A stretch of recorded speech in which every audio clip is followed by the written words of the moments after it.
कहानी की शुरुआत में हमें एक बीच पार्टी का सीन दिखाया जाता है जहाँ पर कुछ लोग पार्टी कर रहे होते हैं। उसी दौरान मिच उन सब का फोन रखवा लेता है जिससे वो लोग किसी का वीडियो बनाकर इंटरनेट पर न डाल सकें। फिर उन्हें एक अजीब सी क्रीपी चीज मिलती है जिसे वो लोग तोड़ देते हैं। वहाँ पर मौजूद सारे लोग रात भर काफी मस्ती करते हैं। फिर अगले दिन हम केली को देखते हैं जो सोकर उठती है। उसे वहाँ पर कुछ अजीब लगता है। इसी दौरान वहाँ कार में सोए हुए बाकी लोग भी उठ जाते हैं और यहाँ पर हम देखते हैं कि चैंडा उठते ही जोना को किस करने लगती है। इस पर वो उसे रोकता है और वो लोग टेबल पर सो रही मार्सा को जगाने की कोशिश करते हैं जो कि पूरी तरह से नेक्ड होती है और जागने के बाद उसे उल्टियाँ होने लगती हैं। तभी केली की नजर रेत पर बैठी हुई एक चिड़िया पर पड़ती है। इसे बैठे बैठे ही वो रेत अपने अंदर समा लेती है। ये देखकर केली बहुत घबरा जाती है और वो मार्सा को रेत पर पैर रखने के लिए मना करती है, लेकिन मार्सा काफी परेशान होने की वजह से ध्यान नहीं देती और अपने पैर रेत पर रख देती है, जिससे उसके पैर रेत में फंस जाते हैं और वो उन्हें निकालने की काफी कोशिश करती है। इससे उसके हाथ भी उस रेत में फंस जाते हैं और वो डर कर चिल्लाने लगती है। इसे देखकर वहाँ मौजूद सभी लोग शॉक्ड हो जाते हैं और वैंस उसे इस कंडीशन में देखकर रोनी के मना करने के बावजूद उसकी तरफ भागता है, लेकिन रेत में फंसने की वजह से वो गिर जाता है और चिल्लाने लगता है। तभी जोना उसकी हेल्प के लिए कार स्टार्ट करने की कोशिश करता है, लेकिन वो स्टार्ट नहीं होती। फिर मिच उसकी तरफ रस्सी फेंकता है जिसे पकड़कर वो सब बच सके, लेकिन अब बहुत देर हो चुकी थी क्योंकि वैंस को रेत पूरी तरीके से खा रही होती है और उसका चेहरा धीरे धीरे करके गलता जा रहा था।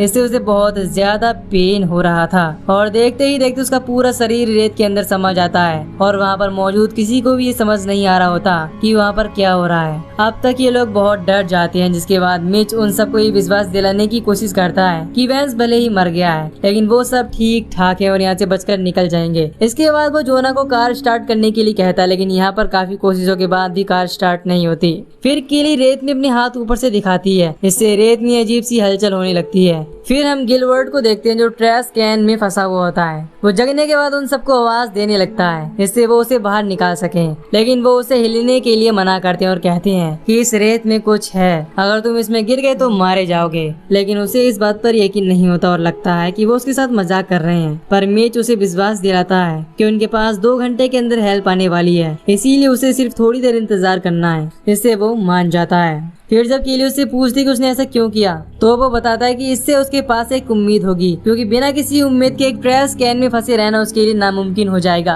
अब ये लोग वैसे ही काफी देर तक पड़े हुए थे तो केली उन लोगों से पूछती कि कल हमने इसी रेत में पार्टी की है, कल सब कुछ ठीक ठाक था, लेकिन आज ये रेत बिल्कुल बदल गई है। उसी समय वो लोग ध्यान देते हैं कि उन लोगों के अलावा पार्टी में मौजूद सारे लोग मारे जा चुके हैं और वो भी इसीलिए बच गए क्योंकि वो रेत के कांटेक्ट में नहीं है। ये जानकर सब बहुत ज्यादा दुखी होते हैं। इधर गिलवर्ट को बहुत ज्यादा पेन हो रहा था, इससे वो उन लोगों पर चिल्लाने लगता है और कहता है कि मुझे यहाँ से बाहर निकालो। इस पर जोना उसे समझाता है और उसे सनस्क्रीन लगाने के लिए देता है जिससे उसे धूप से कुछ राहत मिल सके। उसी समय उन लोगों की नजर उस क्रीपी चीज के एक हिस्से पर पड़ती है जो उन्हें रात को मिली थी।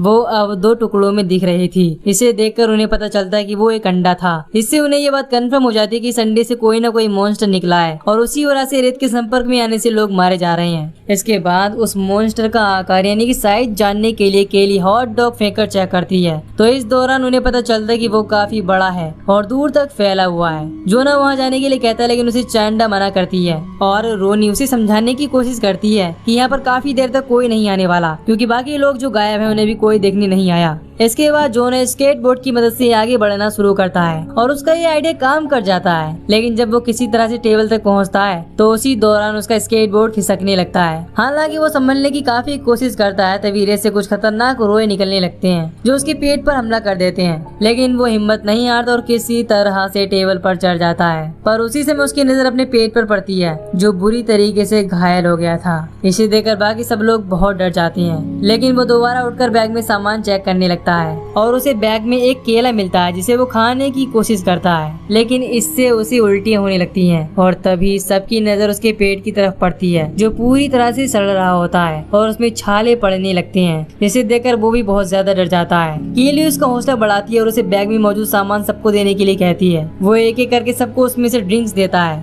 और साथ ही साथ उसके पेट में हुए छाले बढ़ने लगते हैं। और जब वो मिच को ड्रिंक फेंकता है तो खिंचाव पड़ने की वजह से उनसे ब्लीडिंग होने लगती है। इससे उसे बहुत ज्यादा दर्द होने लगता है। इस वजह से वो वहीं टेबल पर लेट जाता है और इस दौरान वो केली को ये विश्वास दिलाता है, उसे भरोसा दिलाता है कि वो उसे बहुत प्यार करता है। ये सुनकर वो बहुत ज्यादा इमोशनल हो जाती है। फिर उन सबको अपने मोबाइल की याद आती है जो कि कार की डिग्गी में पड़ा हुआ होता है। इसे निकालने के लिए उन्हें नीचे जाना पड़ेगा, लेकिन उन्हें किसी तरह डिग्गी को खोलने की कोशिश करती है, लेकिन वो इसमें नाकामयाब रहती है। फिर वो चाबी लेकर चैंडा की मदद से उसे खोलने की कोशिश करती है, लेकिन डिग्गी उसकी बॉडी में फंसने की वजह से पूरी तरह से नहीं खोल पाती, जिससे चैंडा को लगता है कि रोनी डिग्गी नहीं खोल पाएगी। और रोनी भी कहती कि मुझे इसको पूरा खोलने के लिए सहारा चाहिए, क्योंकि वो वहाँ पर खड़ी नहीं रह सकती। इसके बाद चैंडा उसे एक ब्लैंकेट पकड़ाकर उसकी मदद से उसे खोलने के लिए कहती है, लेकिन फिर भी वो इस काम में नाकामयाब रहती है। अब इसके बाद केली उसे फिश कैचर की मदद से खोलने के लिए कहती है और इस बार रोनी डिग्गी खोलने में कामयाब हो जाती है। तभी वहाँ पर बीच पेट्रोल का सुपरवाइजर आ जाता है। इसकी गाड़ी की आवाज की वजह से रोनी का ध्यान भटक जाता है और वो फिसल जाती है। इससे उसकी उंगलियां डिग्गी में दब जाती है और वो बुरी तरह से पेन से चिल्लाने लगती है। इधर केली, गिलबर्ट और मिच उसे गाड़ी से उतरने से रोकते हैं और सारी चीजें समझाने की कोशिश करते हैं, लेकिन वो उनकी बात बिल्कुल भी नहीं मानता। उसे ऐसा लगता है कि उन लोगों ने ड्रग्स ले रखी है, जिससे वो उन लोगों के मना करने के बावजूद गाड़ी से उतर जाता है और रेत में चलने लगता है, जिसे देखकर वो सब हैरान हो जाते हैं, क्योंकि वो रेत उसे कोई भी नुकसान नहीं पहुंचा रही थी।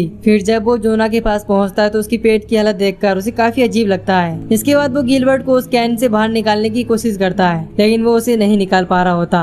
इसके बाद वो कहता है कि मेरी टीम आएगी और तुम्हें निकालेगी। इसके बाद जब वो रोनी की उंगली डिग्गी से निकाल रहा होता है तो वो इस बात पर काफी गुस्सा होता है कि कोई उसकी मदद क्यों नहीं कर रहा। इससे केली उस पर काफी गुस्सा हो जाती है। वो सुपरवाइजर उसे छोड़कर केली के पास पहुंच जाता है, जहाँ पर केली उसे बताने की कोशिश करती है कि उसके 2 दोस्त पहले ही मारे जा चुके हैं। अब ये जानकर वो उनकी डेड बॉडी के बारे में पूछता है। इसके बाद केली उसे बताती है कि इस रेत ने उनकी डेड बॉडी को पूरी तरह से खा लिया है। ये सुनकर वो काफी गुस्सा होता है और केली और मिच को नीचे बुलाता है। केली उसे समझाने की कोशिश करती है कि उनका वहाँ आना सेफ नहीं है, लेकिन सुपरवाइजर इसके लिए नहीं मानता और अपनी गन निकालने की कोशिश करता है। उसी समय उसकी चाबी रेत में गिर जाती है, इसे केली उठाने के लिए मना करती है, लेकिन इससे पहले वो चाबी उठाता उसकी हाथ रेत में फंस जाती है और ये सब देखकर वो बहुत ज्यादा डर जाता है। उसी समय केली उसके हाथ में मौजूद पेपर स्प्रे देकर उसे रेत पर स्प्रे करने के लिए कहती है, और जब वो उसे स्प्रे करता है और अपनी हाथ वापस से निकालने की कोशिश करता है तो उसका हाथ अलग हो जाता है। इसे देखकर वो चिल्लाने लगता है और रेत में गिर जाता है। तभी केली उसके पास जाकर वो स्प्रे उठा लेती है और वो सुपरवाइजर देखते देखते रेत में समझ जाता है। इसके बाद मिच कहता है कि उसे यहाँ से निकलने के लिए टॉवल चाहिए, क्योंकि अभी उसने देखा कि सुपरवाइजर अपने जूतों की मदद से रेत में चल सकता था। अब इसके बाद वो टॉवल्स लेने की कोशिश करता है, लेकिन रेलिंग गिरने की वजह से वो रेत में गिर जाता है और रेत से निकले बहुत सारे टेंटिकल्स उसका खून बुरी तरीके से चूसने लगते हैं और देखते ही देखते उसकी बॉडी को पूरी तरीके से खा जाते हैं। ये देखकर वो सब बहुत ज्यादा दुखी हो जाते हैं, लेकिन केली हिम्मत दिखाती है और वो चैंडा को रेलिंग उठाने के लिए कहती है। इसके बाद वो उसे एक और रेलिंग देती है और खुद भी वहीं से कार में कूद पड़ती है। वो वहाँ पहुँचते ही चैंडा को एक जोरदार पंच मारती है, क्योंकि पिछली रात उसी ने जोना को बहकाया था। फिर वो रोनी की डिग्गी में फंसी हुई उंगलियों को निकालने की कोशिश करती है और चैंडा की मदद से इस चीज में कामयाब हो जाती है। हालांकि इससे उसे काफी पेन हो रहा था, काफी दर्द हो रहा था। इसके बाद केली उसके हाथों में टॉवेल बांध देती है, इससे उसकी ब्लीडिंग कम हो सके।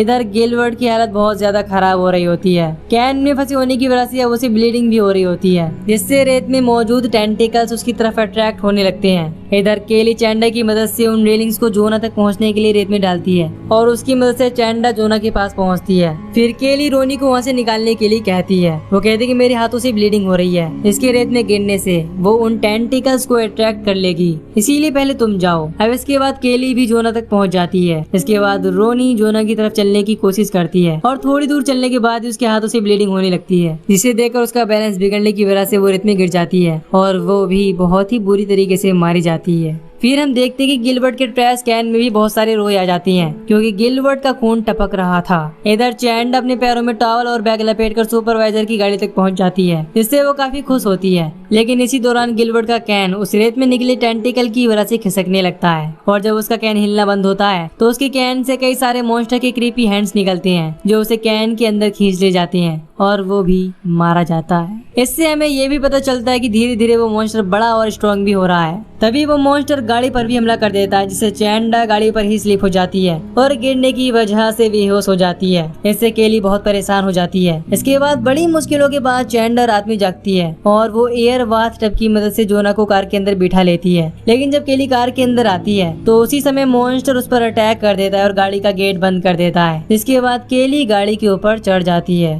तभी उसे गैसोलीन का एक ऑयल कैन मिल जाता है। लेकिन जैसे ही वो उसे उठाती है वो मॉन्स्टर उससे कैन छीन लेता है। इसके बाद वो दूसरा टैंक उठाकर गाड़ी की चारों तरफ रेत में डालती है और लाइटर की मदद से वहां आग लगा देती है और ऑयल गिरने की वजह से उस मॉन्स्टर के ऊपर भी आग लग जाती है। इससे वो बुरी तरह से जलने लगता है। लेकिन जब वो गाड़ी के अंदर जाती है तो वो मॉन्स्टर गाड़ी का गेट खोलने की कोशिश करता है। केली गेट को बंद कर लेती है। फिर वो मॉन्स्टर धीरे धीरे शांत हो जाता है और उन लोगों को नींद आ जाती है। अगली सुबह वहाँ पर एक आदमी आता है जो उन्हें उठाता है और इस समय जब केली गाड़ी से बाहर निकलती है वो काफी डर रही होती है। लेकिन जब वो रेत में पैर रखती है तो उसे महसूस होता है कि अब मॉन्स्टर मारा जा चुका है। इससे वो दोनों गाड़ी से बाहर निकलती हैं और वहाँ से चली जाती हैं। इधर हम जोना को देखते हैं जो कि अब मर चुका होता है। फिर हमें दिखाया जाता है कि अब वो मॉन्स्टर समुद्र में है और शहर की तरफ बढ़ रहा है और यहीं पर ये मूवी खत्म हो जाती है।